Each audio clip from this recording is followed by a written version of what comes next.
Hey guys, Kevin Downey from Kevin Downey and Strategic Advisor at Aptive Index. Thanks for being here today. Really appreciate it. In this video, what I want to talk about is why we need to stop screening resumes as the first thing we look at when we go to hire people for most positions. And it's a bit of a rabbit hole conversation, but in all seriousness, there is not a more accurate way to identify whether someone is built for a job than to measure specifically their cognitive psychology attributes, okay? And if you're not familiar with it, the tool that I'm talking about that does this, that you need to look at, is called Aptive Index.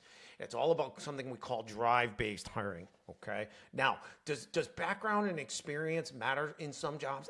Absolutely it does. But at the end of the day, if they're not built for the job, I don't care what the resume says. It doesn't matter. We know statistically for fact that hiring off skills and experience has turned us into an almost 50% turnover rate in the United States. It has failed us for decades, and it continues to fail us, and it's getting worse. Why? Because resumes don't mean, first of all, they can be completely exaggerated or fabricated at any given point. Everyone is using AI to write them.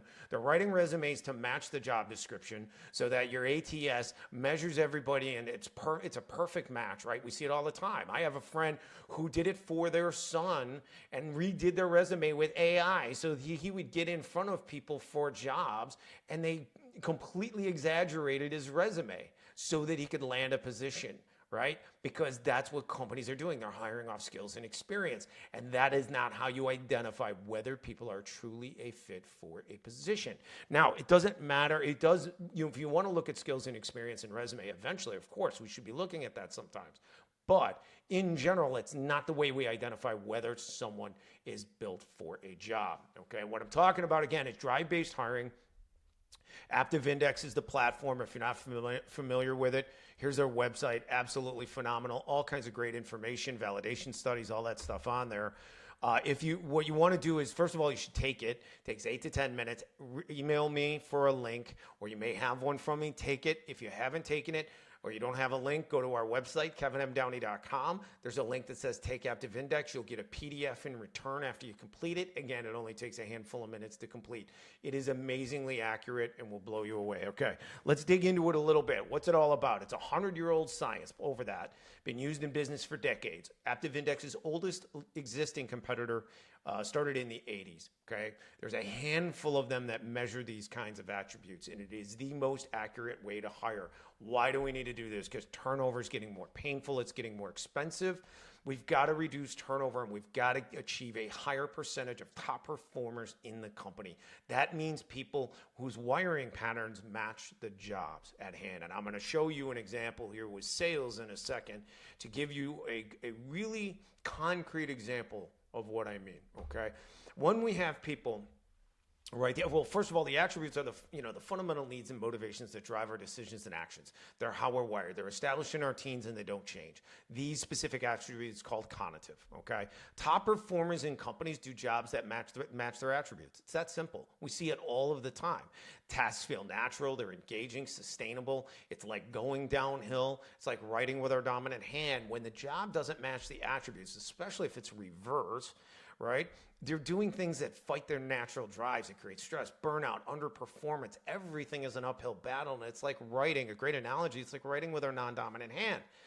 We want to match people to the jobs, okay? Now, I'm going to dig into this in a second. A client quote, senior sales leader in a company that we know played D1 baseball, and he said, working without Aptive Index, he said it's like playing baseball without a glove. It's that powerful and that impactful for their organization and for their hiring. Completely changed the way they hire for sales. I know that for a fact, right? Because I've talked to them about it.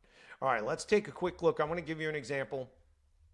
Just as an example, here's me. We're measuring 4 main drives to create our main primary profile: influence, sociability, consistency, and precision.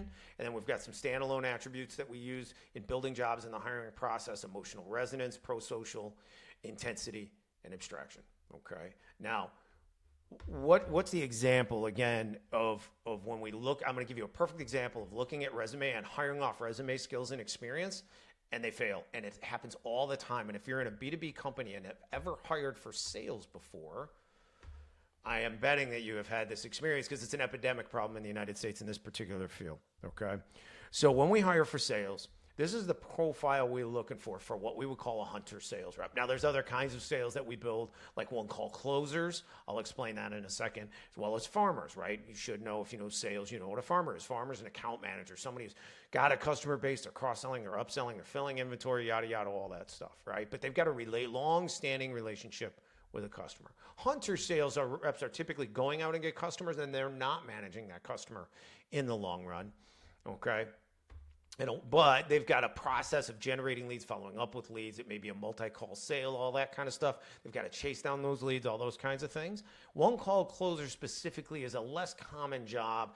It's one example would be window sales in residential. So it's an appointment set, in-home sale. You've got one opportunity to evaluate, present a solution, and get paper, right? Maybe one follow-up and secondary opportunity, but typically it's a one-call close. That is what we're looking for. So look at our profile differences here. So just as a basic example, see how sociability is high on a farmer?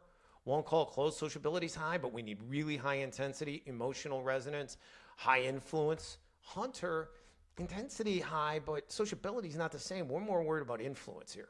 Okay, but we can see, right, differences but commonalities.